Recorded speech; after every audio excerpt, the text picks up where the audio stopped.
Have you ever met somebody in your life that just truly impacts you and feel like you can be there forever? That's KJ for me. I'm KJ's maid of honor, and I'd like to give a toast to Trevor and her. When life wasn't always going the way it wanted to, KJ was always there for me. She's loved me at my worst and also my best, and I can truly say that she's a best friend. The countless memory of boat trips, heartbreaks, college days, and many other memories will forever stay with me. As we pass down these stories to our children, I know that they will look up and know what an awesome aunt and what a true best friend really is. When I first met Kendall, I didn't really know much about her other than the fact that she was a girl in my biology class sophomore year.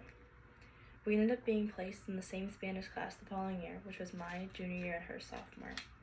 I didn't really know Buddy in the lunch that we were in, so I decided I was going to ask her, and I am and was a very super awkward person, so that you can only imagine how that conversation went. We started to talk over the next few days, and we would say the same things at the same time, and it was the weirdest thing ever. I had never met somebody that I was so comfortable with and could just talk on like a personal level and say the same things. We became best friends very quickly, and I never met anyone like that. I talked to her about everything, and I knew that I was completely okay. We spent many nights upstairs laughing and goofing off, and over the next year, we practically did everything together. We ate together, we worked out, homework, everything you could possibly think of. We were practically attached at the hip. I knew that I had met my absolute best friend. You know when your mom says you only meet about one or two genuine people throughout your life? Well, I knew I met mine my junior year of high school.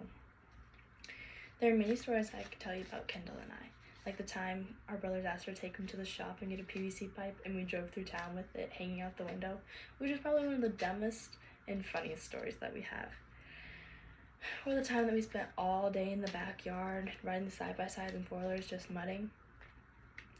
Although a time that I'll never forget is when I got my heart broken for the first time.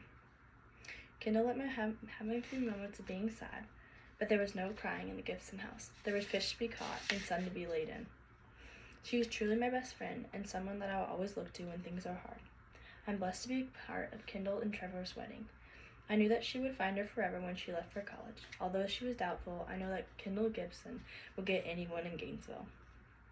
We had many boy talks over the years, and we had maybe a little too high of standards because all the love stories we read. Although those standards worked out perfectly for Trevor.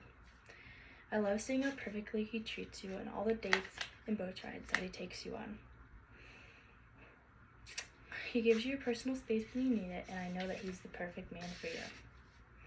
You always wanted a love story like your parents, and you finally got it. And I'm so excited to see where life takes the both of you. Thank you, Trevor, for being such an amazing man to my best friend.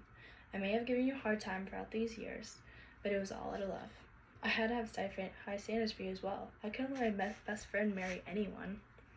Although, looking at the way you look at each other, I know that your love will last a lifetime. I knew from the day she met you, she would never look at anyone the same. I was never going to give you the satisfaction letting you know that you're the perfect man for my best friend, but I say that you truly are. To get Kendall Gibson to fall head over heels for someone is something impossible, and you did it. I'm so happy for the both of you. I know you wish you could get rid of me, but you can't. You're marrying her, so you're practically marrying me. So, you're stuck with me. I won't be around that often. Holidays, birthdays, 4th of July. Oh yeah, every Saturday too. So I guess you guys will have some time together. I'm just kidding.